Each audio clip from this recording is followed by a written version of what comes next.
So hi guys, welcome along. I'll be out on another test ride today for Eclipse motorcycles in Milton Keynes, and the final test ride for Josh of this, the LXR black and gold Euro 5, and what a beastie. I haven't been out on one of these for a couple of weeks, looking forward to this. So quick look around the bike. As always, gold wheels, stainless can, those nice discs all the way around. You've got the twins to the front, single to the rear, and a water-cooled machine. Absolutely lovely. Do love these black and gold LXRs. Does look a lot bigger than the 125, and it chugs absolutely superb. Now I've got the full running lights on this one, so just check out how bright that looks. You have got a couple of different modes. So obviously during the daytime, drop it down, you can have your driving light on with the edge of the LEDs on, or if you just fancy it, and I wouldn't advise it, just to have that single daytime running light on. What I tend to do on all my bikes, headlights full on, not main beam, but headlights full on all the time. A lot more brightness to the front of the bike. Someone is going to notice you easier. Especially today, I am all in black. It's around about 4 o'clock ish, and it is starting to close in around us. So dash on this, you've got your rev counter to the centre, you've got your digital speedo off to the side, gear position indicator, 5.9 miles on the bike, so that's the first part of the test ride. And as I say, with the mirrors on this, absolutely perfect, lovely wide view of the road behind. So we're going to get this one out into traffic, have a little bit of a run down the A5, through the gearbox as quick as we can. Now this has a 6-speed box on it, so the new engines on the Euro 5s have a 6-speed box compared to the old one, which was 5-speed. But it tucks you into that tank absolutely beautiful, and the seating position on this is so nice. Now obviously I've moved from sports bikes to upright tourers, hyper bikes, but I still love getting out on the feel of a sports bike. You can't beat it. And we're currently running on my old crash helmet at the moment. I have had the new LS2 arrive. Thank you very much to the guys from LS2 Helmets for sending that out to me. And I have my new drift cam, so I've been spending a bit of money, got a new Driftghost. We are going to be running 2 helmets now. So obviously the new Driftghost that I've got has got the Drift XL on it.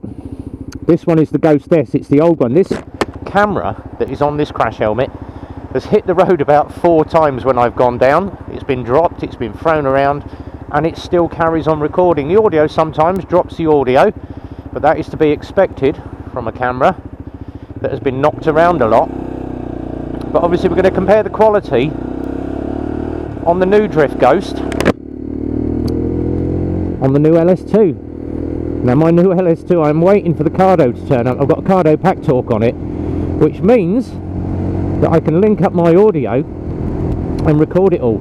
So probably a little bit better audio coming off the Cardo now. But sitting a nice steady 40 mile an hour. And normally I'd sit out in position 3, but position 1 is good enough for me unless I see cars over my shoulder. But we're just going to crank up the last 6 miles on this. Due to be delivered tomorrow, another hand delivery from RB in the cold. And a lot of people are saying, oh, can RB deliver my bike? Can RB? Yeah, I don't mind. As long as it's local and I'm not got to drive 20 miles or so, I don't mind delivering a bike. Normally we'd stick it on the back of the courier wagon and let the courier do it, but by the time you've got them on the yard, he's put the bike on the trailer, strapped it all down, got to the other end, unstrapped the bike, brought it all off. You're looking at around about an hour and a half, 2 hours to do that, whereas I can go and get job done, ride it across the other end of Milton Keynes, drop it off, give it a quick clean when it gets there with my ACF 50, and that takes me around about an hour, so it saves me some time in the office.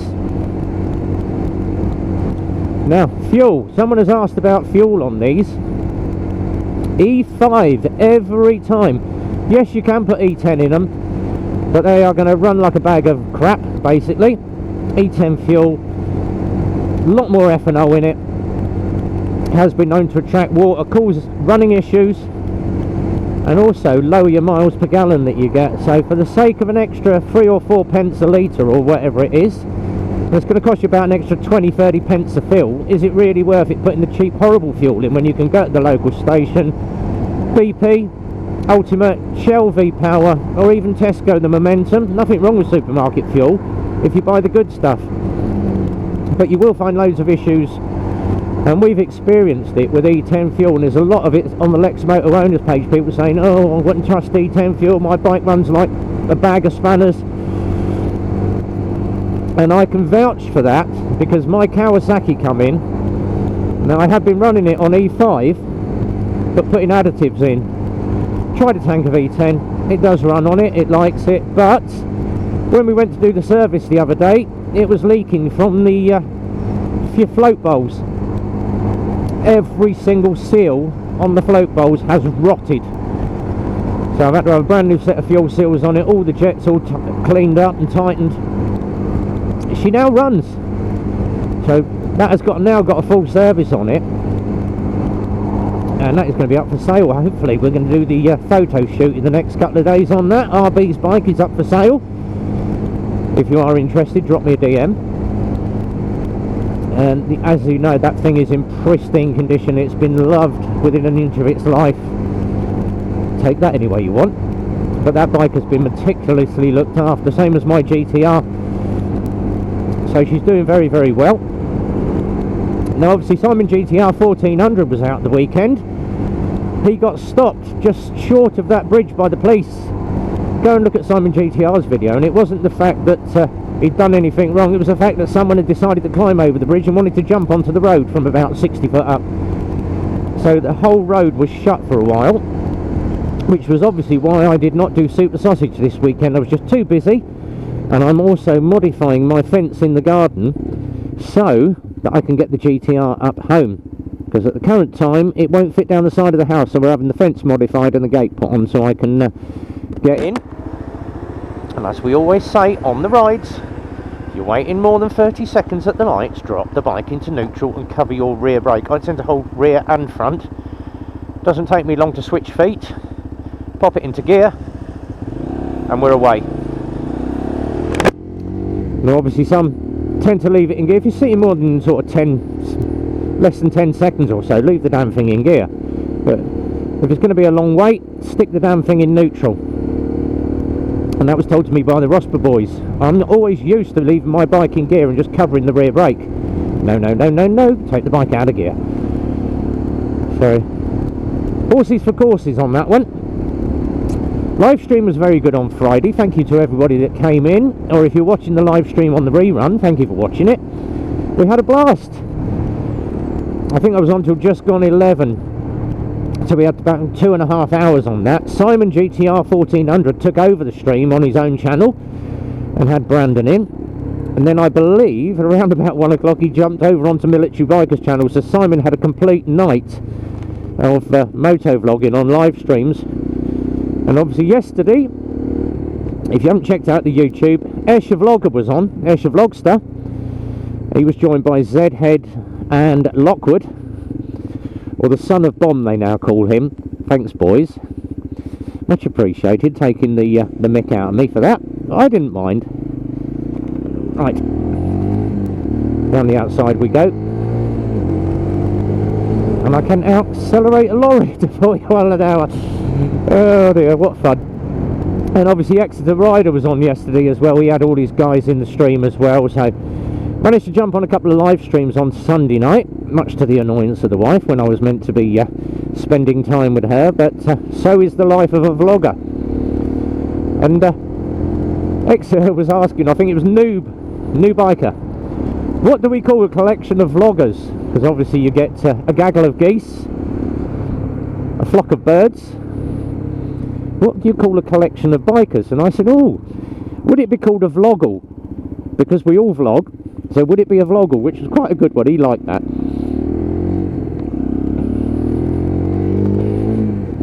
Doing them shoulder checks. Stinky car in front. That'll fail on emissions. Typical Beamer.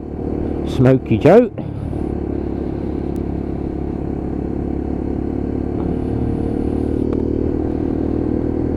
Quick shoulder checks in there. So Josh's bike running well, 9.8 miles, just a couple more to get on the clock. And we are good to go. Get back to the garage, get all the registration paperwork done, get the Lexmoto database paperwork done.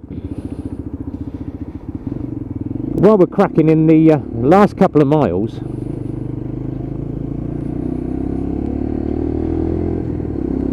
Friday's live stream, we had Lockwood turn up, and everyone's like, "You're blushing, Lockwood's here." Lockwood, yeah.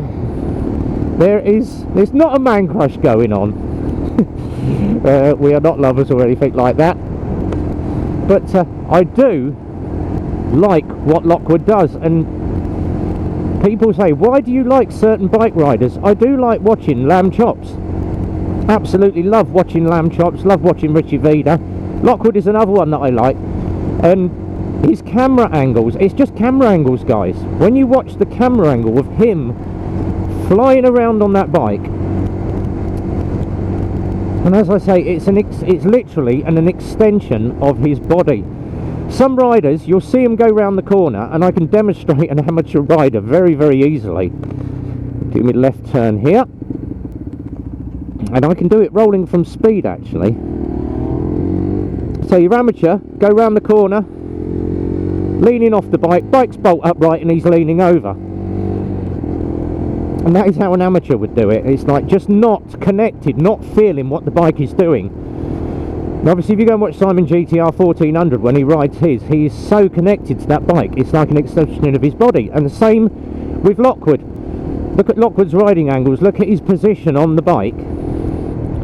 Or even go and watch Zhead Motovlogs when he rides that ZZR. Some of his angles, absolutely superb.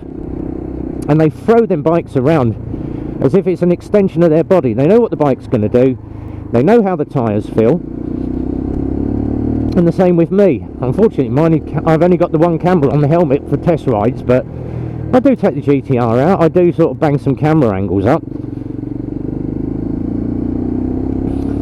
But proper way to obviously corner a bike, cover your rear brake, get it in tight on that corner and just roll that power on. And it's just make the bike an extension of your body. You know what it's going to do. So that is how it works, guys. And that is why I love watching Lockwood's videos, because he's just an extension of his bike, of his body when he rides that bike. And Zed does it, Vlogster does it, Chopsy does it very, very well when he's riding that H2. Go and watch some of his country roads on the H2. He's literally throwing that bike around. But all the good bikers know what it does, and that's what just impresses me when I'm watching Motovlogs. So heading back to the garage, 11 miles on, spot on. Get the paperwork done. I'm going to go and have a cup of coffee and a cigarette. Only my second one of the day. I am doing really well on cutting down on the cigarettes at the moment, so drinking too much darn coffee now though, and eating too many sweets and biscuits. And yet I haven't put any weight on. This is good, because obviously I'm moving around all day.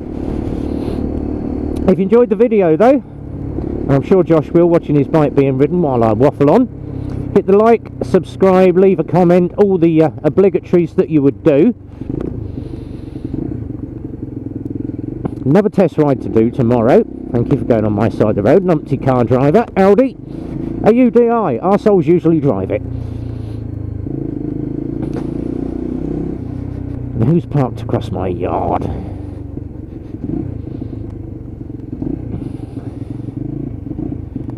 So that is that done.